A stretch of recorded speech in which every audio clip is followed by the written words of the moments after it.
小米香港今日就推出咗小米 15T 同埋小米 15T Pro 兩款手機，咁兩款手機價格上咧係有唔少嘅差距嘅。咁究竟兩款手機之間點樣選擇啱自己嘅需求嘅呢？今次 Sky 就一次過拎晒兩款手機做一個對比測試，等大家可以更加了解兩部機之間嘅差距。即刻試機。咁我哋講跟機配件先啦，先唔講佢支援到幾多快充。佢跟機連充電器都係冇噶，咁跟機只有一個膠套同埋呢個 USB 數據線嘅啫，就係咁簡單。咁今次嘅機身咧係小米 15T Pro， 而銀色機身嗰部咧就係小米 15T。喺外觀上，兩個之間咧基本上係99% 相似噶啦。呢個係機背，呢個係機底，呢個係側面，呢個係機頂。咦？點解小米 15T 嘅機頂係有microphone？而呢個小米 15T Pro 係冇嘅，係唔係小米 15T Pro 少咗個 microphone 呢？梗係唔係啦。小米 15T Pro 嘅 microphone 放咗喺個鏡頭位度噶，厚度上兩者之間又有冇分別呢？咁小米 15T Pro 咧，我度出嚟係8.6mm 嘅，而呢個小米 15T 咧係8.06mm 嘅。如果連埋鏡頭度咧，個差距就更加大啦。咁小米 15T Pro 咧去到 11.61mm 嘅，小米 15T 咧就去到呢個 10.54 嘅。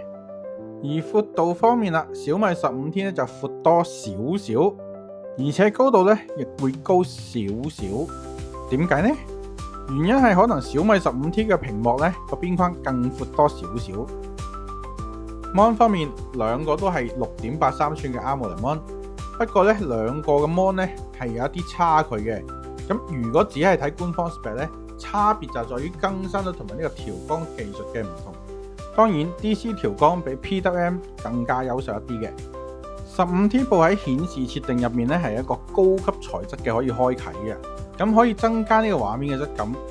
而更新率方面啦，15T Pro 支援最高144Hz， 而 15T 咧最高只有120Hz 嘅啫。我肉眼上咧發現 15T Pro 嘅 Mon 咧色彩會比較好少少噶。15T 嘅顏色咧略有少少偏紅，同埋咧雖然都係3000 nits， 但明顯咧覺得 15T Pro 咧係會更加光啲嘅。對於 AI 功能方面啦，係完全一樣嘅，有完整嘅一套小米澎湃 AI。咁至於 AI 嘅詳細功能咧，我就唔喺度試啦。咁因為之前我哋測試小米手機都試過晒噶啦，咁有興趣可以睇翻之前啲測試片段嘅。喺執相方面呢，兩部手機都係一樣噶，有齊小米 AI 執相功能。簡單嚟講就係平貴同權啊！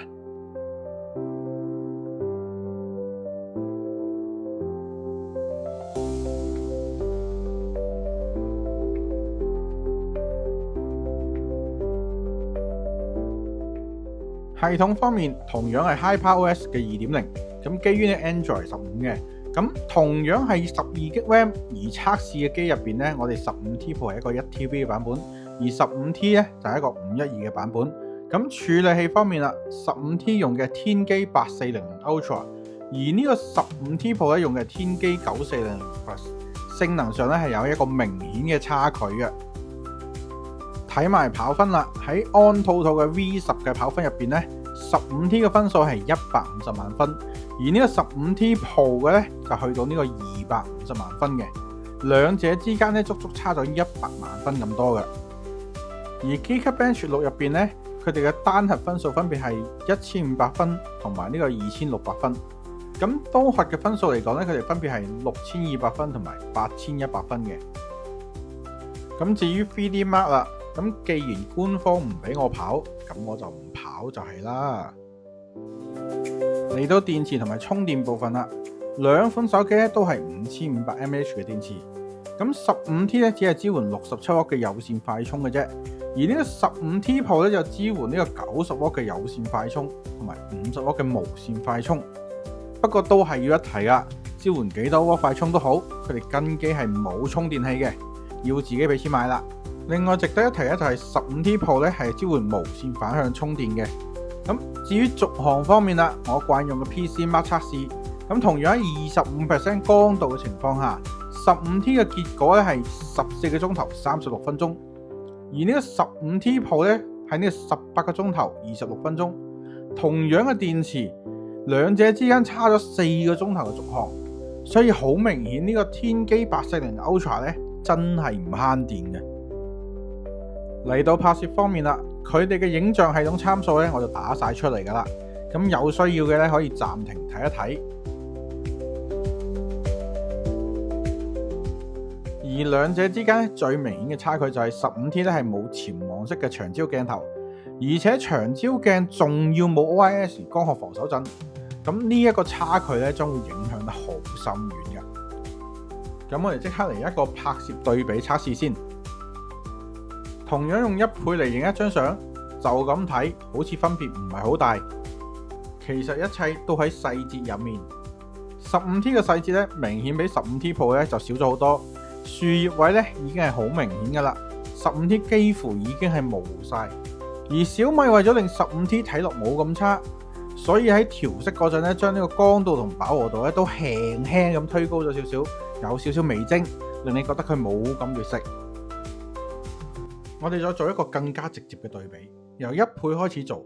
咁1倍嘅對比，除咗細節位之外咧，其他都唔係太明顯嘅。2倍表現方面咧，似乎都係 15T Pro 略勝一籌。但明明 15T 有一個真2倍嘅光學鏡頭喎，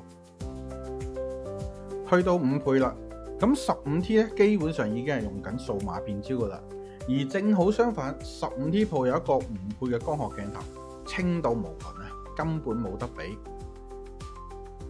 去到10倍咧 ，15T 就靠住 AI 演算咧，似乎都仲係靠得住嘅。但再上一級去到30倍啦 ，15T 已經係完全崩壞。但似乎 15T Pro 咧都仲係有心有力嘅喎。60倍咧已經係 15T 嘅極限，畫面亦都崩到完全入唔到眼。15T Pro 咧仲似乎可以勉強睇到嘅。100倍呢個焦段咧，亦只有 15T Pro 去到嘅啫。咁對比上代咧，呢個亦都係一次極大嘅升級嚟㗎。先唔講影像品質，起碼有100倍用先。嚟到微距測試啦，原來 15T 咧係連微距都冇㗎，而 15T Pro 咧就有一個超級微距。佢個微距係用呢個5倍鏡頭進行拍攝，所以主體同鏡頭嘅距離咧其實並唔近嘅。而為咗可以勉強做對比啦，咁我用 15T 嘅2倍鏡頭去做拍攝。15T 拍攝張相咧有明顯提高咗銳利度同飽和度，就咁睇兩者咧，似乎咧都唔係咁大嘅差別嘅啫。但係如果我哋放大再睇下細節咧，兩者之間嘅差距其實真係好大嘅。15T Pro 即使放大之後咧，葉脈同埋葉紋咧依然清晰可見。人像方面 ，15T 系列咧都有大師人像同埋徠卡人像嘅。先講結論，就係大師人像比徠卡人像更加好，所以我哋做比較嗰陣咧，就用咗大師人像進行拍攝。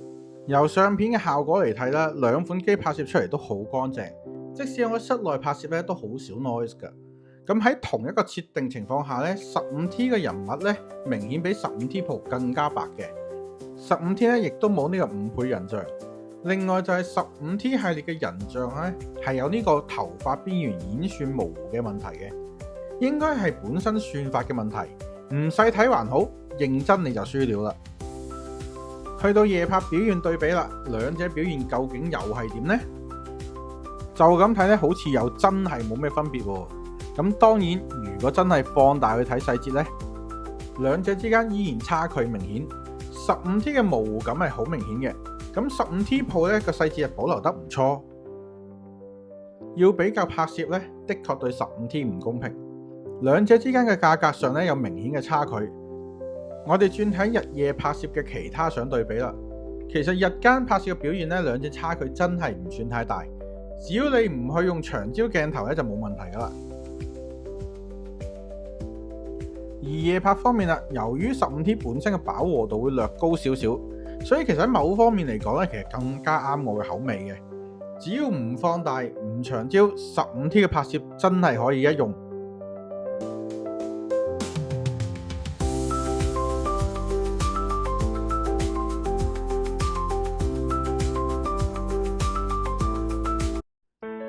最後總結一下啦小米嘅 15T 同 15T Pro 咧，絕對唔係一個層面嘅產品嚟嘅。當然佢哋之間個價錢亦都有一個好大嘅差距。嗱，15T 咧只需要咧3299蚊起嘅啫，而 15T Pro 咧就要4599蚊起啦。不過亦因為呢個咁清晰嘅定位咧，兩部機適合嘅人群咧係截然不同嘅。15T 咧我會係推薦俾比較拍攝冇要求嘅人，因為撇開拍攝能力，我覺得喺日常使用方面咧，15T 一啲都唔比 15T Pro 差嘅。15T 同樣有齊晒 15T Pro 嘅全套 AI 功能同 AI 執相功能。但既然唔介意拍攝嘅，點解唔直接考慮 Poco F7 呢？仲平啲添。咁至於 15T Pro 嘅拍攝能力同性能呢，係完全唔差嘅，比小米15呢更加出色少少，仲要平少少。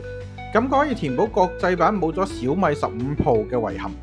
尤其係佢嘅長焦鏡頭拍攝能力呢，只係比小米15 Ultra 差少少嘅啫。所以真係一個喺小米15同埋小米15 Ultra 之間嘅好選擇。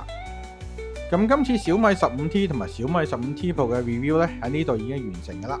咁如果大家有咩問題嘅咧，可以喺留言嗰度問我咧。